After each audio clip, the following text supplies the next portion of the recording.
Hello, my name is Leila McKenzie-Delis, founder and CEO of Dial Global, and you are watching the CEO Activist podcast. We decided to start this podcast because we wanted to do something really special and really unique, and something that involved the modern CEO, the forward-thinking, innovative CEO of the current day times that really cares about putting the S in ESG and utilising diversity as a commercial lever with which to drive change for economic growth and long-term prosperity. Stay tuned because we have got some epic guests on the show.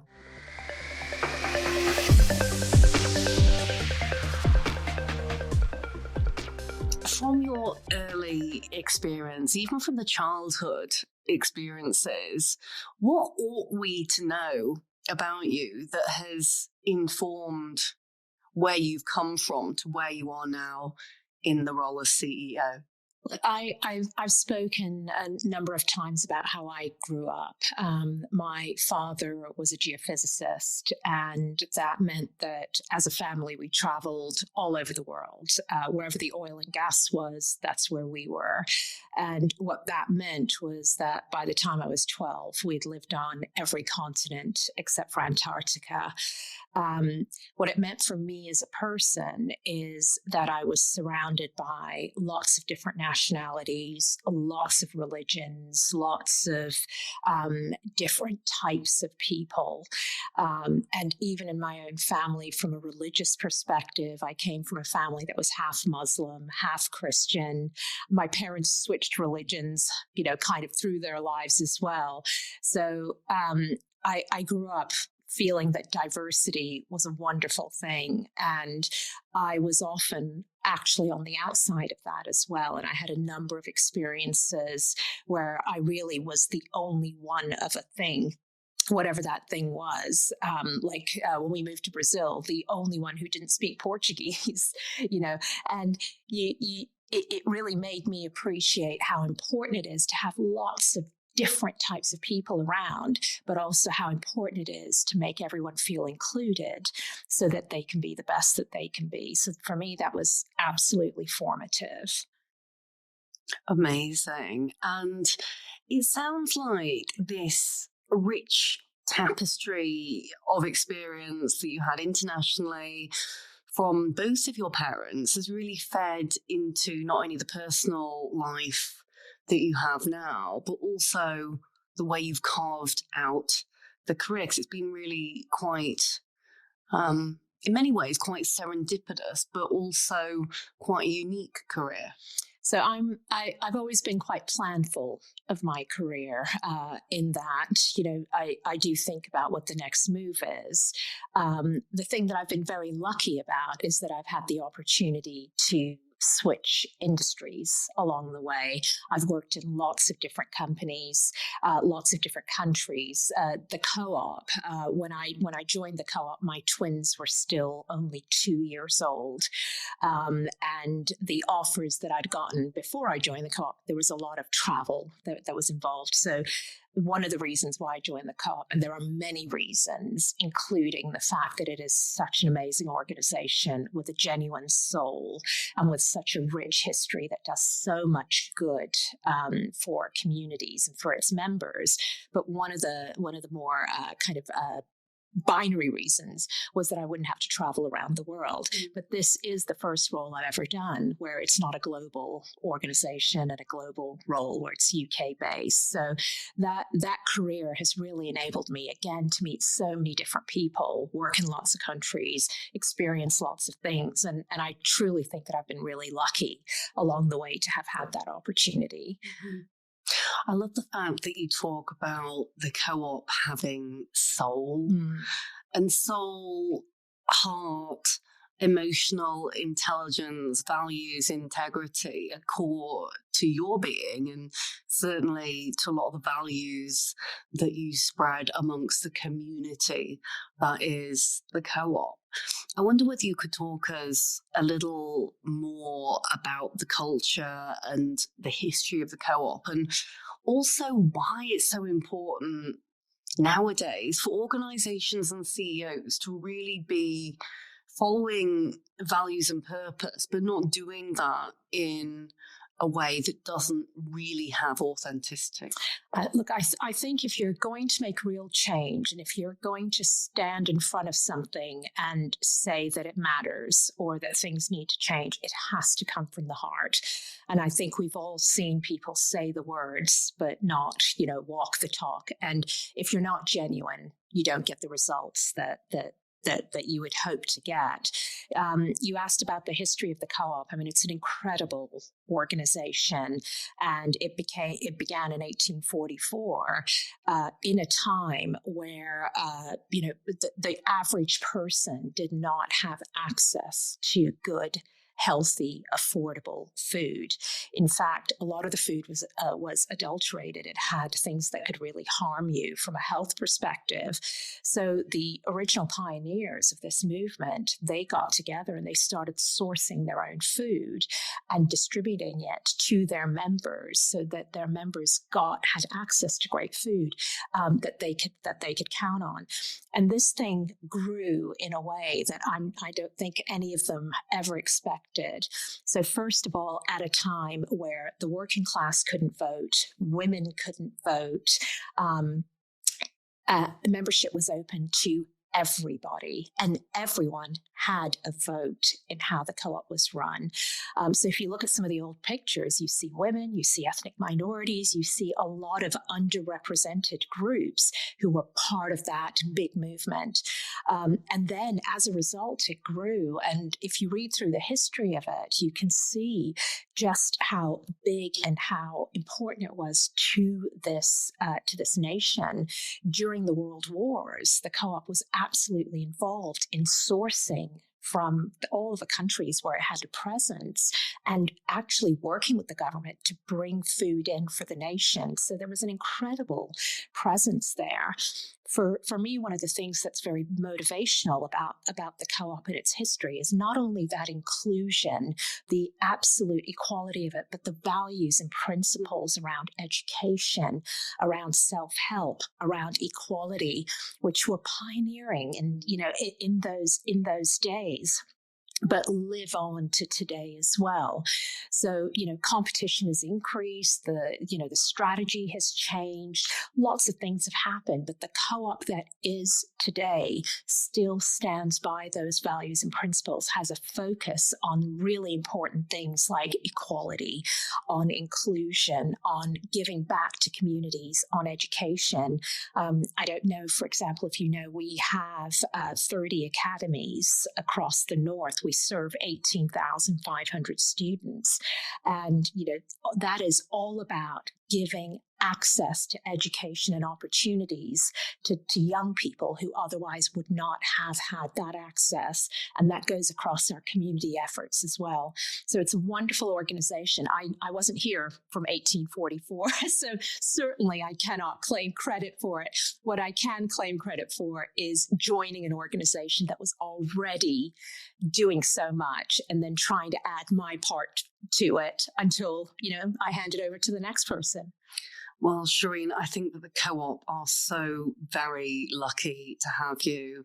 And it's fascinating hearing you talk about the history and how this is steeped through many of the different values, not only of the North, actually, but of many different diverse communities. And the way that you describe this is almost as though diversity, inclusion, culture are interwoven through the very fabric of all those different aspects of the co-op, from everything that it does in education and early intervention through to the work that it did at historic times within the World War, but also how it can affect things like diverse supply chains as well.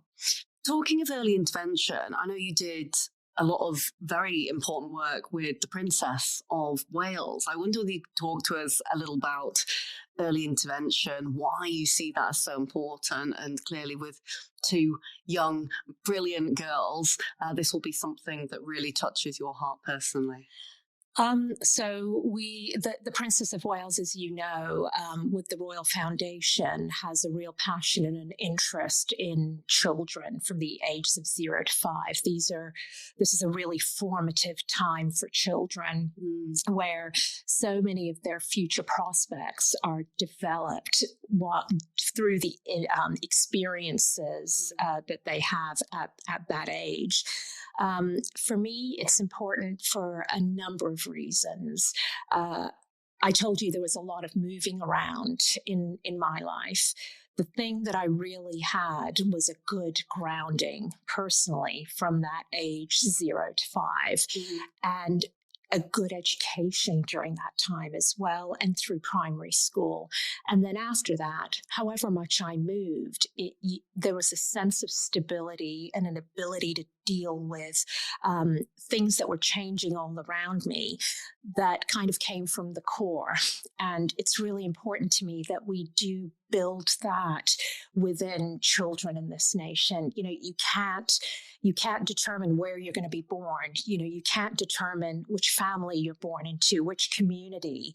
However, what businesses and individuals need to do, in my opinion, is to do what they can to contribute to a fairer society, and to be able to bring everyone with them. I mean, there is such talent that's resident within so many groups of people that just need the opportunity, that just need the access to the networks or to the education.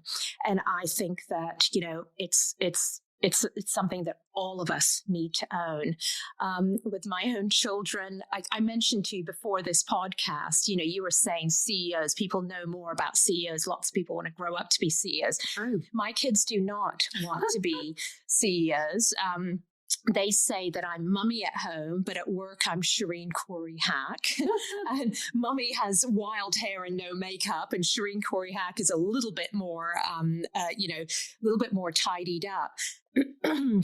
But they see me working a lot, and they see me away from home a lot, even though I'm UK based. And so they want to be vets. Now, how do I then instill in them something that says, actually, you can be a vet? That's fantastic. You can do anything you want, but being a CEO isn't that bad either, or a CFO, or all the other jobs that I've done previously. The thing that I always say to them, though, is work hard, do your best. And even if you've done your best, even if you fail, well, that's something that you can learn from. So we never make a big deal about successes at home. We don't make a big deal about failures either. We talk about, what have you learned from this? And then what are you going to use it for? And did you, most importantly, do the very best you could? And were you kind? And were you respectful of others? So, I think it's important to instill that in kids. And then, life will buffet them. You know this. I know this. Life will come at you from lots of different directions. People experience tragedies and all kinds of things. But if you can build a resilient individual who is confident, who can withstand, all of the turmoil that life can throw at them, then you can give them the best opportunity for a future. The word resilience resonates such a lot with me personally, and I think with many people that are listening to this podcast today. And, we talked a little bit about this evolving role of the CEO. And I think, as you've rightly pointed out, a big part of this is how we galvanize our teams, support our customers, our future generations with weathering the storms of the future, no matter what may be thrown at them, because we aren't sure what will happen, in life. And certainly, the economic climate right now is pretty turbulent. And so CEOs are having to make what are, often quite tough decisions, but also making sure that they galvanize the businesses as vehicles that they, are sure-footed to stand the test of time, ultimately, to protect the people that want to be there and support the economy, which, I guess on that note brings me to talking about our CEO activist pledge and council. And, one of the critical pieces here is that we're talking about diversity as a commercial lever for which to drive economic growth and prosperity, something which much about. And the Co-op as an organisation is a really unique one because it probably has more interactions with government than many organisations. I wonder whether you could talk to us about what CEO activism for you means and why there is such criticality placed on CEOs and governments of today to make the right decisions when it comes to policy and practice. So I think when you add up the number of people that organizations of a certain size impact, whether it's through employing people, whether it's through serving their customers, or in our case, our members, whether it's what they do through community efforts, there is a huge impact that organizations can make. There is a commercial benefit of it, but Leila, you know me well enough by now to know that for me, it's a fundamental. It's a core value thing. I don't look at how much money we can make because we're diverse, and I don't think I'll ever get my head around looking at it that way. But I can understand why that might be a lever that that various parties may want to pull.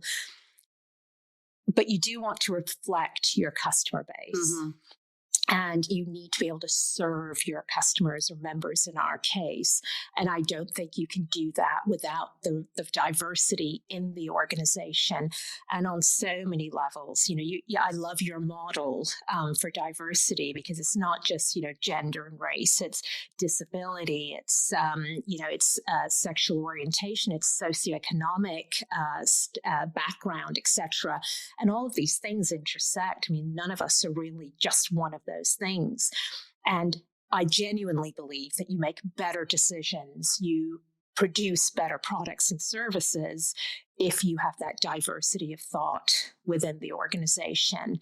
Now, in terms of activism, from a CEO perspective, again, you and I have spoken before about how important it is, or I think it is, to be authentic in that activism and to really determine what it is that's important to you, that you feel you can actually stand up and talk about with credibility, both inside your own organization to be able to affect the change within one's own organization, but also outside, whether it's in government or in media or other places. So for me, there have been a number of things that I have spoken about, violence against our colleagues, that and crime within our stores. That is something that is on the increase, something that I'm absolutely passionate about. No one should be afraid to go to work and not feel safe at work. I've spoken about diversity and inclusion. I've talked about sustainability. There are a number of things that I feel are so important to us as an organization, but also to the community. And as a leader of a business that does impact so many, in our case, many millions through the community work that we do, it is important to stand up and make those statements. It does sometimes put you in a place where you have stones thrown at you. I've been called woke. The organization's been called, and again, you can't really explain it when those sorts of things come to you to say, look, I grew up this way. I grew up with people of all nationalities and all races and all sexual orientations and everything else. That's why I feel strongly about it. You just kind of have to take that, but do what you can to impact as much as you can when you're sitting in this chair. Talking of naysayers, it does make me feel awfully sad when I see and hear things like this or comments made, which I think are completely unorthodox on social media. And I think, well, you've not done your research properly because you're brandishing these comments and actually in reality, you don't know the truth and the facts of the matter. But how do you deal with these kind of I want to say setbacks, but not setbacks because they don't set you back. Actually, I think they help propel you forward because that's the personality that you are. But I do worry about our future generations, and certainly now having a son of my own, I worry about the impact of social media and what could happen if it's not used to the best of its ability and used as a positive platform for change, as opposed to, kind of Twitter wars that we tend to see, or these awful headlines where we hear about culture wars, and I think it sends the diversity narrative back 10 years. How do you deal with things like that as a leader? And what advice, if any, would you give to others? I'm not one to advise on this. There'll be much better people to advise on it. From my perspective, it goes back to what we were talking about before. It's the resilience that you have within you as a person. For me, I am very, very clear that I am sitting in a certain role at the moment. And that role is, is the person speaking, is the person being listened to. When I step away and someone else is in the role, they'll forget all about me. And, it'll be about whoever's doing the role at the moment. So from that perspective, I don't take things too personally. I do, I try to do good while I'm in this role. And the rest of it, you just kind of have to let go. Mm-hmm. So don't take things too personally. Think about broader purpose as opposed to it being a personal attack, because ultimately, this is about the legacy that will be left to make that fundamental, sustainable difference. And you talked about sustainability before, and I know that's one of the core values of the co-op. I wonder what your thoughts are around ESG, because we are seeing this increasing kind of narrative and shift for the right reasons, I believe, when it comes to environmental issues being placed at the forefront, but also social issues. However, arguably, it can be slightly more challenging to measure intangibles as they're still seen in terms of the social aspects. I wonder whether you have any thought.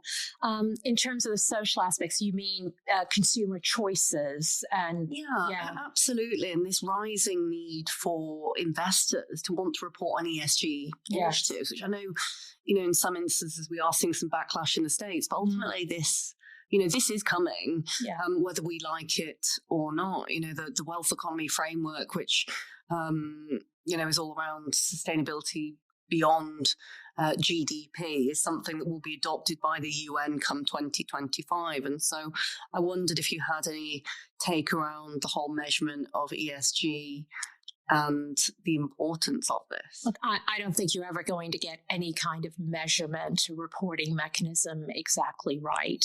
But if you wind back from all of this, we are in a climate crisis. We're already seeing the impacts of that, on various parts of the world. From a co-op perspective, we are very focused on fair trade. Mm-hmm. We work closely with our producers. We have long invested in water and sanitation projects. 2.5 million people in Africa, we have funded water and sanitation projects through the sale of our own label water. It is something we take incredibly seriously, and we're very connected to those communities. However, you see the direct impact of climate change on these farmers that are, very small holding farmers, and you see the impact on their families and the wider issues that it can cause. So my view is that is the first thing to recognize. And there isn't another planet at the moment that we can just pack up and move to. We're all in it together, and we have an obligation to do what we can do. So in doing that, governments are trying to think through what is it they can do to incentivize people and organizations to take those next steps? And reporting is one of those things. If you publicly report your progress, then you must actually achieve that progress to be able to report on it. So from my perspective, actually, it's a good thing that this is coming out, that there is this impetus that's being put behind organizations needing to focus on sustainability. but I don't think we're ever going to get it exactly right. We do in this country, in my view, though, we do need to focus on where the investment needs to be put. How do you fund that? And where do we want to take this country in terms of our sustainability efforts? And how do we want to position ourselves in the rest of the world?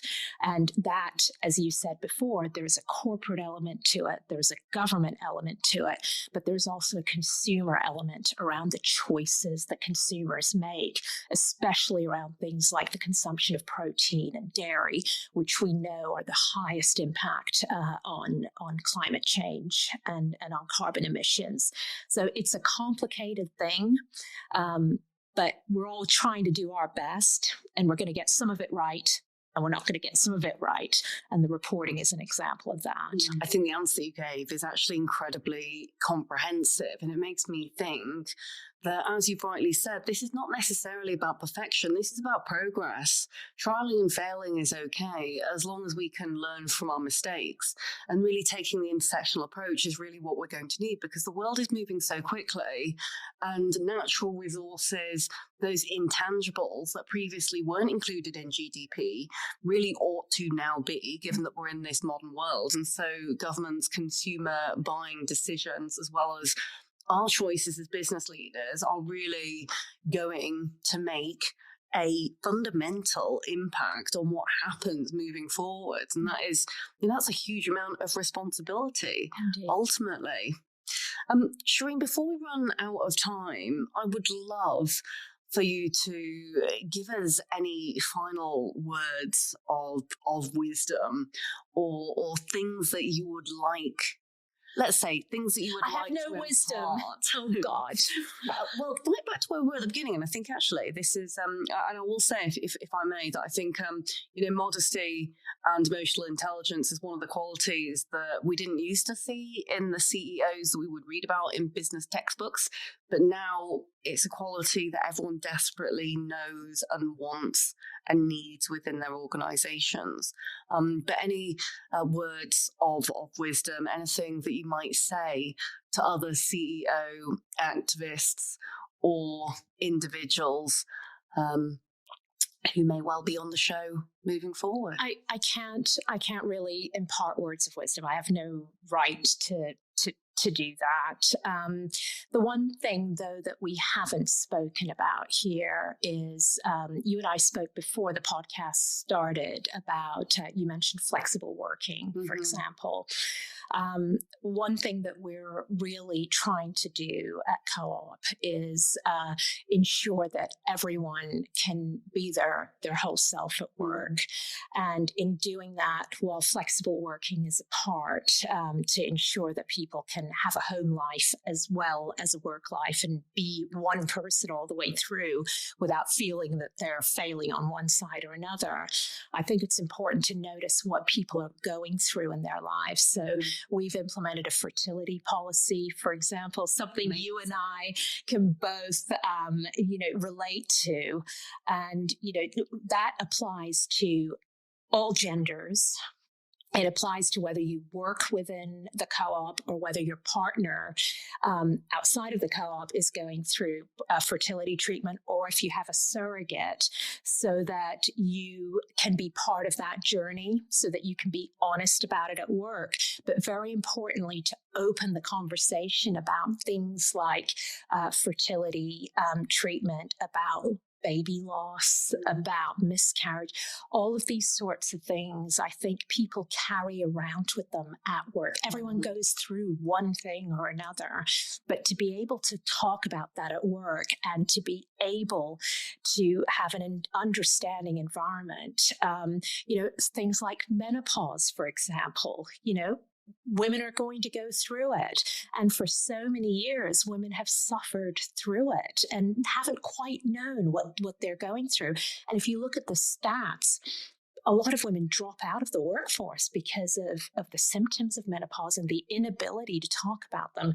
And, at Co-op, we've been opening up that conversation as well, so that women can talk about it, so that men can talk about it, so that men can understand what their colleagues, but also people at home are going through. And there are a number, we have a bereavement policy as well. And, people experiencing loss, to be able to take the time out, but to have the support needed.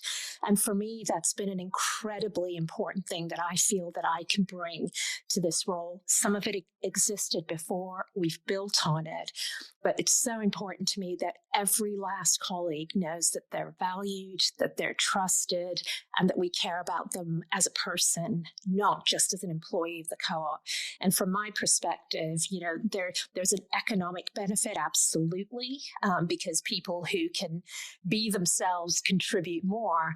But for me, it's even more important that there is a social benefit and a personal benefit to this, that people feel genuinely honored and valued when they work for the co-op. So that's not advice. It's not words of wisdom. It's the one thing we haven't spoken about yet that I think it's important if we're talking about this organization and my role in it.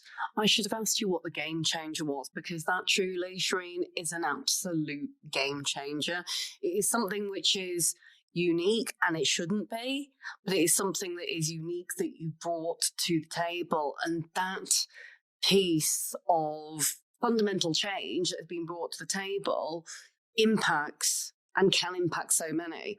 Co-op's got 60,000 people, 11 billion turnover. So we talk about the social change, or putting the S in ESG, that fundamentally moves the dial in the right direction, because taking us right back to the beginning of the conversation, this is all about closing the inequality gap. We know that equality isn't equal, and so it's closing that gap. It's allowing talent to be able to thrive no matter what background, no matter what their personal situation. And so allowing that flexible working opens up so much more to others to be able to, like you say, bring their true selves to work. And so fundamentally, that is a massive game changer. I commend you for the work that you do, for the work that you are continuing to do. I thank you for being such a brilliant first guest on the CEO Activist Thanks podcast. for having me. We've covered so much: S in the ESG, social mobility, flexible working, gender, race, ethnicity, intersectionality. The power of business CEOs and government, and the transformative change and impact they can have. So, Shirine, thank you so much. You're going to do an even more fantastic job as you head into the rest of the year, and I really appreciate knocking on wood as you say that. Thank you for having me, Leila. It's lovely to see you. Thanks so much, Shirine.